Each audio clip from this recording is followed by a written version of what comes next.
إن الحمد لله نحمده ونستعينه ونستغفره ونؤمن به ونتوكل عليه ونعوذ بالله من شرور أنفسنا وسيئات أعمالنا من يهده الله فلا مضل له ومن يضلل فلا هادي له وأشهد أن لا إله إلا الله وأشهد أن محمدا عبده ورسوله يا أيها الذين آمنوا اتقوا الله حق تقاته ولا تموتن إلا وأنتم مسلمون يا أيها الناس اتقوا ربكم الذي خلقكم من نفس واحدة وخلق منها زوجها وبث منهما رجالا كثيرا ونساء واتقوا الله الذي تساءلون به والأرحام إن الله كان عليكم رقيبا يا أيها الذين آمنوا اتقوا الله وقولوا قولا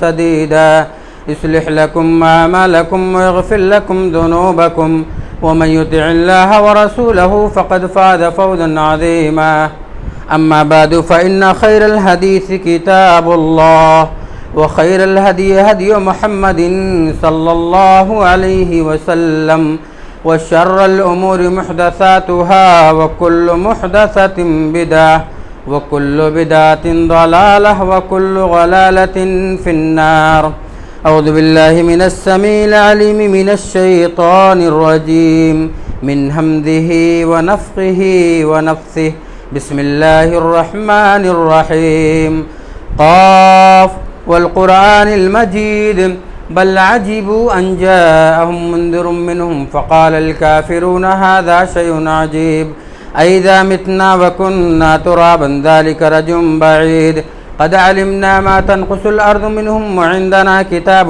حفيظ بل كذبوا بالحق لما جاءهم فهم في أمر مريج أفلم ينظروا إلى السماء فوقهم كيف بنيناها وزيناها وما لها من فروج والأرض مددناها وألقينا فيها رواسي وأنبتنا فيها من كل زوج بهيج تبصرة وذكرى لكل عبد منيب ونزلنا من السماء ماء مباركا فأنبتنا به جنات وحب الحسيد والنخل باسقات لها طلع نزيد رزقا للعباد وحين به بلدة ميتا كذلك الخروج كذبت قبلهم قوم نوح وأصحاب الرس وثمود وعاد وفرعون وإخوان لوط وأصحاب الأيكة وقوم تبع كل كذب الرسل فحق وعيد أفاعينا بالخلق الأول بل هم في لبس من خلق جديد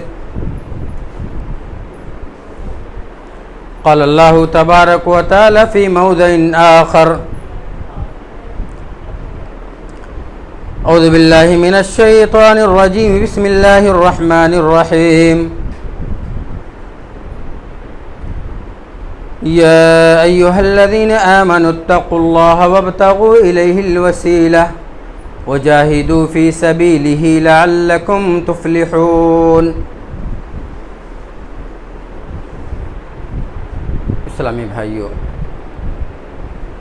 بزرگوں، دوستوں، عزیز بچوں، حاضرین جمعہ،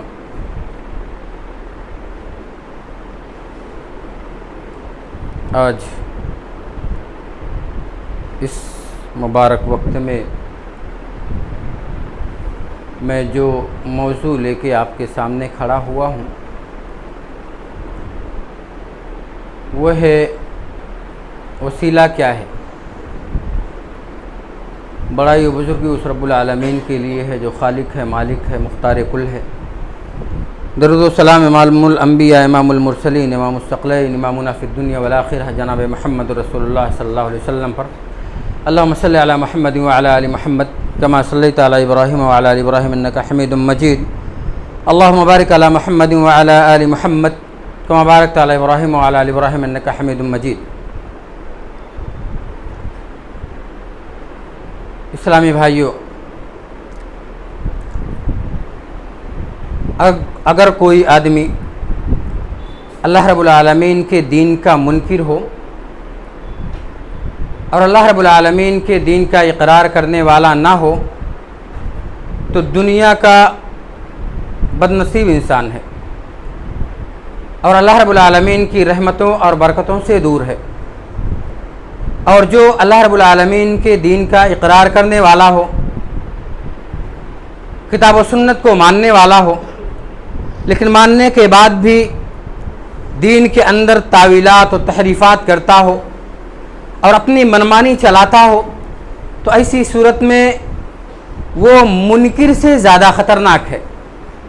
آج کا دور ایسا دور ہے کہ لوگ انبیاء اور صلحاء سے محبت کا دعویٰ کرتے ہیں، لیکن پس پردہ قرآن کا مذاق اڑاتے ہیں۔ آج تحریفات اور تاویلات کا ایسا راستہ لوگوں نے نکال لیا ہے جس سے قرآن کا مقصد نزول ہی ختم ہو جاتا ہے۔ وہ راستہ جو علماء یہود نے اپنایا تھا کہ اپنے منمانی کتاب اللہ میں جگہ جگہ پہ تحریفات کر دیے اور اپنی منمانی کتاب اللہ میں رد و بدل کر دیا، اور اسی طریقے سے ہمارے معاشرے میں ایسے ایسے تاویلات اور ایسے ایسے معنی گڑھے جا رہے ہیں جو نہ پیارے نبی جناب محمد رسول اللہ صلی اللہ علیہ وسلم نے بتائے ہیں، نہ صحابہ کرام نے بتائے ہیں، نہ خیر القرون میں کوئی جانتا تھا اس کو۔ انہی تحریفات میں سے، انہی آیات میں سے قرآن کے ایک آیت ہے، یا ایھا الذین آمنوا اتقوا اللہ وابتغوا الیہ الوسیلہ وجاہدوا فی سبیلہ لعلکم تفلحون۔ اے ایمان والو، اللہ کا تقوی اختیار کرو، اس کا قرب تلاش کرو اور اللہ کے راستے میں جہاد کرو تاکہ تم کامیاب ہو جاؤ۔ یہ آیت سورۃ المائدہ کی آیت نمبر 35 ہے۔ اس میں اللہ رب العالمین کا تقوی، یہ تو پتہ ہے اللہ رب العالمین کے راستے میں جہاد کیا جائے، یہ پتہ ہے، لیکن ایک لفظ اس میں آیا الوسیلہ، وہی میرا موضوع ہے۔ وسیلہ کیا ہے؟ وسیلہ جب مفسرین کی نظر میں دیکھا جاتا ہے تو القربۃ الیہ بالاعمال الصالحہ، اعمال صالحہ کے ذریعہ اللہ رب العالمین کا تقرب حاصل کیا جائے، یا اطلب القرب الیہ، یا اللہ رب العالمین کا تقرب طلب کیا جائے۔ اور جب اہل لغت میں دیکھا جاتا ہے تو لغت جیسے لسان العرب وغیرہ میں دیکھا جائے تو پتہ چلتا ہے المنزلۃ عند السلطان، یعنی بادشاہ کے ہاں اپنے مقام و مرتبے کو بڑھانا، یہاں مراد لیا جائے اللہ رب العالمین کو، یا الدرجہ ہمارا مرتبہ، یا القربہ یعنی قریب ہونا، یعنی الوسیلہ کا جو مفسرین کے نگاہ میں دیکھا جائے یا اہل لغت کی نگاہ میں دیکھا جائے تو پتہ یہ چلتا ہے کہ اپنے اعمال صالحہ کے ذریعے اللہ رب العالمین کا تقرب حاصل کیا جائے۔ صاف بات ہے، صاف بالکل مطلب ہے۔ اور اس میں ایک لفظ ہے وابتغوا الیہ الوسیلہ، وابتغوا، اس میں وابتغوا جو ہے یہ عموم ہے، عام ہے، یعنی مطلب یہ ہے کہ ہر ایک سے کہا جا رہا ہے، نبی سے بھی کہا جا رہا ہے، صحابہ سے بھی کہا جا رہا ہے، تابعین سے بھی کہا جا رہا ہے، تبع تابعین سے بھی کہا جا رہا ہے، اور جتنے بھی صلحاء آئے ان سے بھی کہا جا رہا ہے، جتنے اتقیاء آئے ان سے بھی کہا جا رہا ہے، یعنی دنیا کے جتنے بھی لوگ ہیں، نیک ہوں بد ہوں کوئی بھی ہو، سب سے کہا جا رہا ہے وابتغوا الیہ الوسیلہ، اللہ رب العالمین کا تقرب حاصل کرنے کے لیے، قرب حاصل کرنے کے لیے وسیلہ تلاش کیا جائے۔ وابتغوا مطلب یہ ہے کہ اس وسیلے کے محتاج انبیاء بھی ہیں، صلحاء بھی ہیں، اتقیاء بھی ہیں، خیر القرون بھی ہیں، تب بتاؤ کس کا طلب کیا جائے گا؟ اب اگر کوئی یہ کہتا ہے کہ ہمارے بزرگوں، ہمارے صلحاء، ہمارے نیک لوگ جو انتقال کر گئے ہیں، اگر ان کا وسیلہ نہ لیا جائے تو ہماری دعا قبول نہیں کی جائے گی، کیا اس وسیلے کے معنی میں آتا ہے؟ میرے بھائیو، اب سوال یہ ہے، تھوڑا سا میں اشارہ کر دیا، اب سوال یہ ہے کہ ہم اپنی ماں کے پیٹ میں تھے، ہم بولنا نہیں جانتے تھے، ہم اپنی زبان سے کچھ کہنا نہیں جانتے تھے، لیکن ہم اپنی ماں کے جب پیٹ میں تھے تو ہم نے کس سے کہا کہ اے اللہ ہمیں کانا نہ پیدا کرنا، ہمیں لولا نہ پیدا کرنا، ہمیں لنگڑا نہ پیدا کرنا۔ اب اللہ رب العالمین نے ہمیں پیدا کیا، بالکل ممتاز اور اچھے ڈھنگ میں ہمیں پیدا کیا، جبکہ ہم نے کسی کا وسیلہ لے کر کے اللہ رب العالمین سے کہا نہیں تھا۔ کیوں؟ اس وجہ سے ہم اپنے ماں کے پیٹ میں تھے، ہم بولنا نہیں جانتے تھے۔ اللہ کے بندو، میں پوچھنا چاہتا ہوں کہ جب ہم بولنا نہیں جانتے تھے تو بغیر کسی وسیلے سے رب العالمین نے ہمیں کانا نہیں پیدا کیا، لنگڑا نہیں بنایا، لولا نہیں بنایا، تو میرے بھائیوں، میرے دوستوں، کیا پیدا ہونے کے بعد آج ہم جوان ہو گئے ہیں تو میرا رب وسیلے سے سننے لگا ہے؟ یہ کہاں تک ہماری بات درست ہے؟ ہم اور آپ اس پر غور کریں۔ اب آگے دیکھتے ہیں، تھوڑا سا دلائل کی روشنی میں غور کرتے ہیں کہ آخر جب یہ وسیلہ ہے تو وسیلہ کس کا طلب کیا جائے، کیسے ہم طلب کریں؟ رب العالمین نے قرآن میں بتا دیا ہے تو ہم کیسے اس کو مانگیں؟ تو جب قرآن میں دیکھتے ہیں تو رب العالمین نے کہا ہے وَلِلَّهِ الْأَسْمَاءُ الْحُسْنَى فَادْعُوهُ بِهَا۔ پہلا وسیلہ جو ہم طلب کریں وہ اللہ رب العالمین کے اسماء حسنہ سے، اللہ رب العالمین کے پاکیزہ نام ہیں، اللہ رب العالمین کے بہترین نام ہیں، اور وہی رب العالمین نے فرما دیا وَلِلَّهِ الْأَسْمَاءُ الْحُسْنَى فَادْعُوهُ بِهَا وَذَرُوا الَّذِينَ يُلْحِدُونَ۔ اللہ رب العالمین کے بہترین نام ہے، اس بہترین نام سے اللہ رب العالمین کو پکارو۔ اللہ رب العالمین کے بہت سارے نام ہیں، اور ان لوگوں کو چھوڑ دو جو اس کے نام میں کجی اختیار کرتے ہیں، اور جو کچھ وہ کہہ رہے ہیں کر رہے ہیں وہ اپنے عملوں کا بدلہ وہ پائیں گے۔ یہ آیت ہمیں بتاتی ہے کہ اللہ رب العالمین کے اسماء حسنہ سے ہم اللہ رب العالمین سے وسیلہ طلب کر سکتے ہیں۔ جیسے ہمیں روزی طلب کرنا ہے تو ہم یہ کہیں کہ اللہ تو رزاق ہے، تو روزی دینے والا ہے، تو اپنے فضل سے ہمیں روزی سے نواز دے۔ اور ہم معافی طلب کرنا چاہتے ہیں تو رب العالمین سے کہیں اے اللہ تو غفار ہے، بخشنے والا ہے، رب العالمین تو ہمیں معاف فرما دے۔ اور اگر ہمیں بیماری سے شفا یابی چاہنا ہے تو رب العالمین سے کہیں اے رب العالمین تو شافی ہے، تو شفا دینے والا ہے، رب العالمین تو ہمیں شفا دے دے۔ یہ اللہ رب العالمین کے اسماء حسنہ ہے، اور اس اسماء حسنہ سے اللہ رب العالمین سے ہم وسیلہ طلب کر سکتے ہیں۔ اور دوسری بات، اللہ رب العالمین نے جو فرما دیا قرآن مقدس کے اندر، اور ایوب علیہ السلام کو کون نہیں جانتا؟ ایوب علیہ السلام وہ پیغمبر ہیں جن کو پریشانی لاحق ہوتی ہے اور وہ تڑپتے ہیں بیماری میں، لیکن ہم دیکھیں ایوب علیہ السلام نے کس کو پکارا، وسیلے کے لیے کس کو طلب کیا، کس کو مانگا؟ ایوب علیہ السلام کہتے ہیں ربی انی مسنی الضر وانت ارحم الراحمین، اللہ مجھے پریشانی لاحق ہو گئی ہے، مجھے مصیبت آ گئی ہے، مجھے تکلیفوں نے گھیر لیا ہے، اور تو ارحم الراحمین ہے۔ ایوب علیہ السلام نے اللہ رب العالمین کے ایک پاکیزہ نام رحمت کا وسیلہ طلب کیا، رحمت کو جانا، انت ارحم الراحمین، تو بہت زیادہ رحم کرنے والا ہے، اور اپنی رحمت سے تو مجھے شفا دے دے۔ اب یہاں غور کریں، رب العالمین نے ایوب علیہ السلام کو شفا دی، اس کے بعد کہہ دیا رحمت من عندنا، یہ ہماری طرف سے رحمت ہے، وذکریٰ للعابدین، اور عبادت گزاروں کے لیے نصیحت ہے۔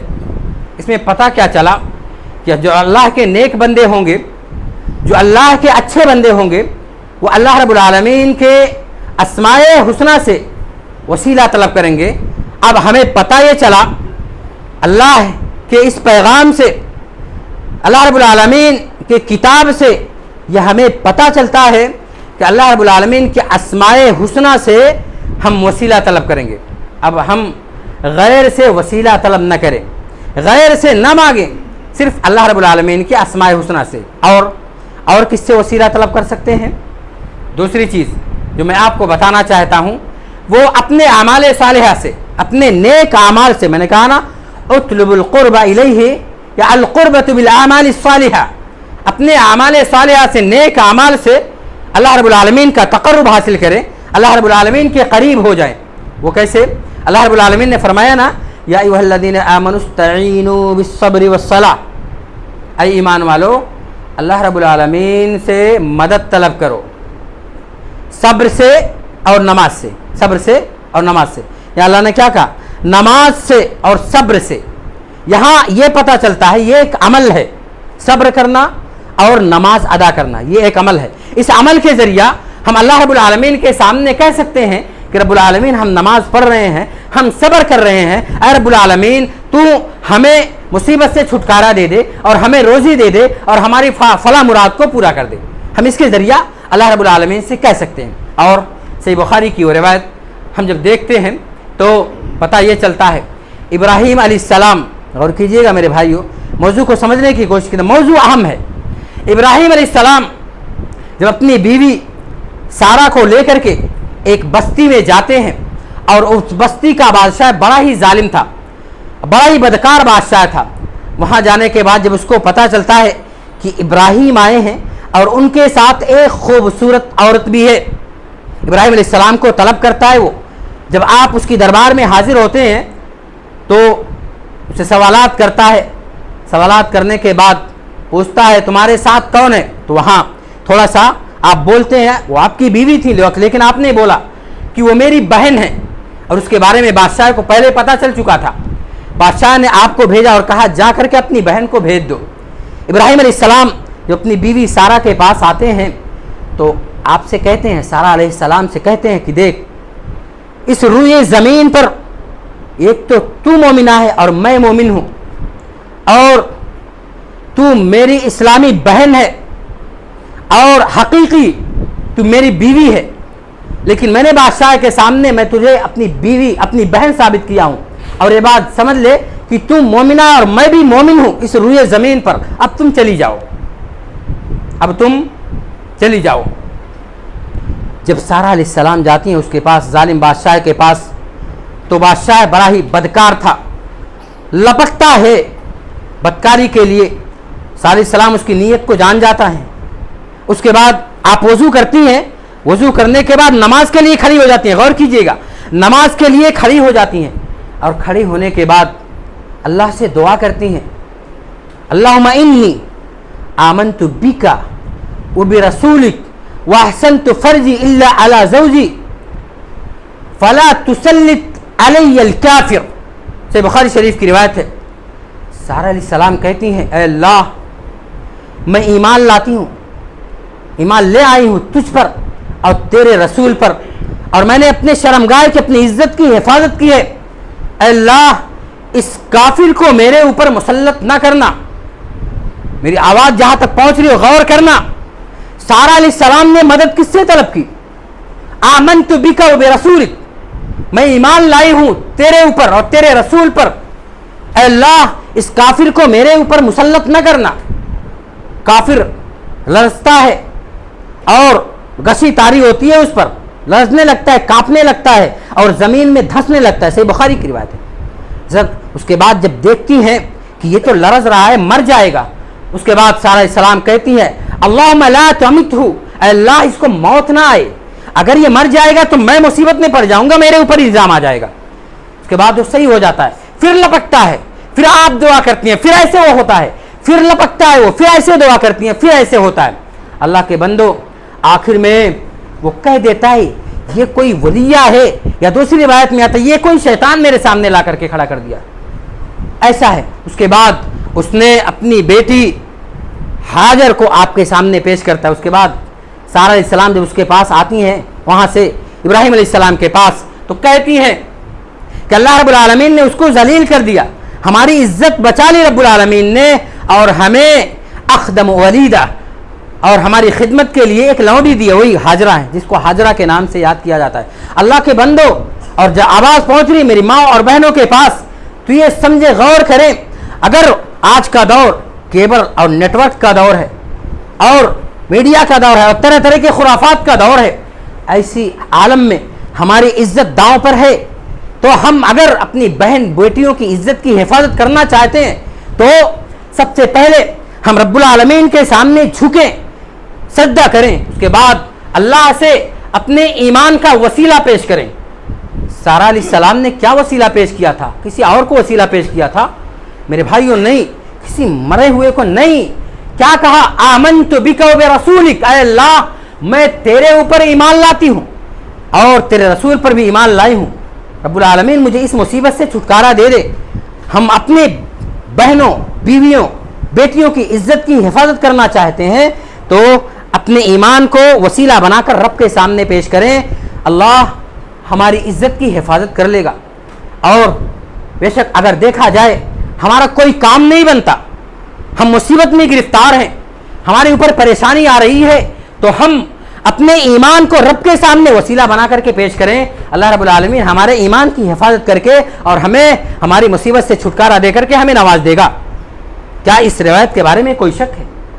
کوئی شک نہیں، بخاری شریف کی روایت ہے۔ اور اگر آپ کو نہ یاد ہو تو وہ آپ روایت لے لینا۔ وہ 3 آدمی جو جا رہے تھے اور راستے میں جب بارش ہوئی تو پہاڑ کے کھوئے میں چلے گئے نا، غار میں، اور اوپر سے چٹان آئی، کتنی بڑی چٹان تھی، لیکن ان لوگوں نے کسی اور کو نہیں پکارا، کس کو؟ اپنے اعمال کو وسیلہ بنایا۔ ایک نے اپنے والدین کا جو اس نے نیکی کی تھی، اور ایک نے جو مزدور کے ساتھ نیکی کی تھی، اور ایک نے جو اپنے آپ کو اتق اللہ، اپنی چچا کی بیٹی کے کہنے کی وجہ سے، اتق اللہ کہنے کی وجہ سے اپنے آپ کو بدکاری سے بچا لیا تھا۔ میں شارٹ کٹ میں دے رہا ہوں، لیکن اپنے نیک اعمال کو تینوں نے پیش کیا تھا رب کے سامنے، اور تینوں نے اپنے نیک اعمال کو اللہ کے سامنے وسیلہ بنایا تھا۔ اس نیک اعمال کی وجہ سے اتنا بڑا پتھر غار کے منہ سے ہٹ گیا، پتہ ہے؟ ان کے سامنے صرف موت تھی اور کچھ نہیں۔ میرے بھائیوں، اتنا بڑا پتھر اگر ہمارے نیک اعمال کی وجہ سے ٹل سکتا ہے تو ہماری مصیبت کیا ہے؟ ہماری مصیبت کچھ نہیں ہے، کچھ نہیں ہے۔ اللہ کے بندو، اب میں بتانا چاہتا ہوں تھوڑا سا، آج کے دور میں ہمیں کہا جاتا ہے، بتایا جاتا ہے کہ ہم چھت پر چڑھنے کے لیے سیڑھی کا سہارا لیتے ہیں، سیڑھی کا سہارا لیتے ہیں، تو ہم وسیلہ کیوں نہ ان سے طلب کریں، ہے نا؟ کہتے ہیں نا میرے بھائیوں، تھوڑا سا معاف کیجئے گا اگر 2-1 منٹ زیادہ ہو جائے گا تو، یہ وسیلہ لیتے ہیں، کہتے ہیں کہ چھت پر چڑھنے کے لیے سیڑھی کا سہارا لینا پڑے گا۔ اللہ کے بندو، میرے بھائیوں، چھت ہم سے دور ہے، اسی لیے ہمیں سیڑھی کا سہارا لینا پڑتا ہے۔ کیا ہمارا رب بھی ہم سے دور ہے؟ نہیں نا، ہمارا رب کیا کہتا ہے؟ نحن اقرب الیہ من حبل الورید، اے اللہ کے بندو ہم تمہارے شہ رگ سے زیادہ قریب ہیں۔ اب یہ شہ رگ سے زیادہ رب العالمین قریب ہے تو اور کس کا وسیلہ چاہیے؟ کہاں جانا ہے آپ کو؟ سیڑھی تمہارے چھت سے بہت دور ہے، وہ تمہارا چھت 20 فٹ اوپر ہے یا اس سے زیادہ اوپر ہے، کہاں جا رہے ہو؟ رب العالمین کہہ رہا ہے وَإِذَا سَأَلَكَ عِبَادِي عَنِّي فَإِنِّي قَرِيب، جب میرا بندہ مجھ سے سوال کرتا ہے تو کہہ دو میں قریب ہوں۔ میں نہیں کہہ رہا، رب العالمین کی کتاب فرما رہی ہے، قرآن مجید ہمیں بتا رہا ہے، اللہ فرما رہا میں قریب ہوں، اور قریب جو سب سے قریب ہوتا ہے جو ہے شہ رگ سے قریب بھی اور کچھ ہو سکتا ہے نہیں، رب العالمین اتنا قریب ہے۔ تو میرے بھائیو فلا تضربوا للہ الامثال، اللہ رب العالمین کے لیے مثالیں بیان نہ کرو، اللہ جو جانتا ہے تم نہیں جانتے، اللہ جو جانتا ہے تم نہیں جانتے۔ اللہ کے بندو کہتے ہیں بڑے افسر تک پہنچنا ہوتا ہے تو ہمیں کسی پولیس کا سہارا لینا پڑتا ہے۔ اللہ کے بندو میں یہ پوچھنا چاہتا ہوں، بڑا افسر تمہاری حالت کے بارے میں نہیں جانتا ہے، کیا تمہارا رب تمہاری حالات کے بارے میں نہیں جانتا ہے؟ بڑا افسر تم سے رشوت لے سکتا ہے، لالچ میں پڑ سکتا ہے، اسی وجہ سے اس کا سہارا لیا جا رہا ہے اس کے چھوٹے کا، کیا تمہارا رب بھی تم سے رشوت لیتا ہے؟ انتم الفقراء اللہ غنی ونحن الفقراء، اللہ مالدار ہے، سارے کے سارے ہم فقیر ہیں۔ اللہ کے بندوں میں پوچھنا چاہتا ہوں، کیا یہ زیب دیتا ہے؟ کیا یہ زیب دیتا ہے وہ رب العالمین آسمان و زمین کا مالک، وہ حکم الحاکمین؟ اس رب العالمین کے لیے اتنی چھوٹی مثالیں بیان کرتے ہو، اتنی چھوٹی مثالیں. ارے وہ لالچ میں پڑھ کر کے اس کے لیے سہارا لیتا ہے. رب العالمین لالچ میں نہیں پڑتا. اللہ تمہاری حالت کے بارے میں جانتا ہے. اللہ سب کچھ جانتا ہے. وہ تمہارے قریب ہے. تم کہاں جا رہے ہو وسیلہ کے لیے تلاش کرنے؟ اللہ کے بندو. اور میں بتاتا چلوں آپ کو تھوڑا سا کیا یہ وہی شرک نہیں. ایک چیز میں جو بتایا ہے نا، اپنے اللہ رب العالمین کے اسماء الحسنی کا سہارا لے وسیلہ میں، اپنے اعمال صالحہ کا سہارا لے، اور کسی نیک بندے سے دعا کروا لے جو زندہ ہو.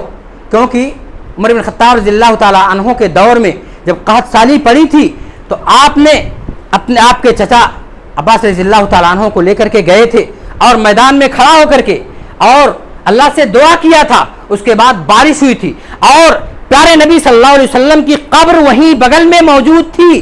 نبی کے قبر پر نہیں گئے تھے کہ وسیلہ طلب کرنے کی مجھے بارش دے دیجیے. کہے تھے کیا اللہ کے نبی صلی اللہ علیہ وسلم سے قبر سے بڑھ کر بھی کسی کی قبر ہو سکتی ہے؟ نہیں میرے بھائیو، کبھی نہیں. تو وسیلہ اپنے نیک اعمال کا اور اللہ رب العالمین کے اسماء حسنہ کا کسی نیک بندے سے دعا کروا لینے کا. بہت ساری روایات ہیں لیکن ٹائم اجازت نہیں دے گا. ایک بات اور میں بتاتا ہوں. ایک چیز جیسے یہ جو کیا جا رہا ہے، کفار مکہ کے دور میں یہ کیا جاتا تھا کہ نہیں کیا جاتا تھا؟ اور جب وہ جاتے تھے کرتے تھے، جب ان سے کہا جاتا تھا کیوں کرتے ہو تو کہتے تھے ما نعبدهم الا ليقربونا الى الله زلفى، ہم ان کی عبادت اس لیے نہیں کرتے مگر یہ ہمیں ان سے قریب کر دیں گے.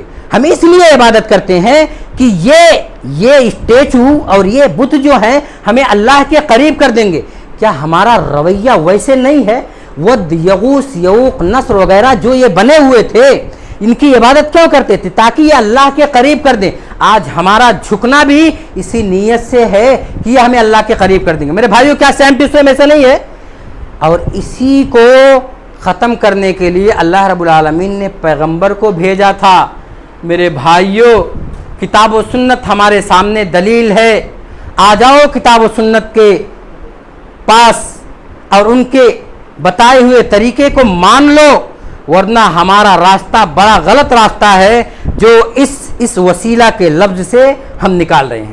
میرے بھائیو ٹائم تو اجازت نہیں دیتا لیکن اس پہ غور کریں. آپ اکیلے میں بیٹھ کر کے سوچیں. یہ جو میں نے تھوڑی بہت دلیلیں دے دی ہیں اور 3 چیزیں جو میں نے بتا دی ہیں، اور 3 چیزوں کے علاوہ اور کسی اور چیز کا وسیلہ نہیں طلب کیا جا سکتا ہے. رب العالمین سے دعا ہے کہ الہ العالمین ہمیں نیکی کے راستے پر چلا. اے اللہ ہمیں کتاب و سنت کے الفاظ سے صحیح معنی اخذ کرنے کی توفیق عطا فرما. اے رب العالمین جو خرافات، تحریفات، تعویلات آج کے دور میں چل رہے ہیں رب العالمین اس سے ہمیں بچا لے. اے اللہ ہمارے گناہوں کو معاف فرما دے. اے رب العالمین ہمیں زندہ رکھ، ایمان و اسلام پر زندہ رکھ. ہمارا خاتمہ ہو تو لا الہ الا اللہ محمد رسول اللہ صلی اللہ علیہ وسلم پر ہو. اقول قولی ھذا واستغفر اللہ لی ولکم ولسائر المسلمین من کل ذنب فاستغفروہ انہ الغفور الرحیم. آمین. تقبل یا رب العالمین.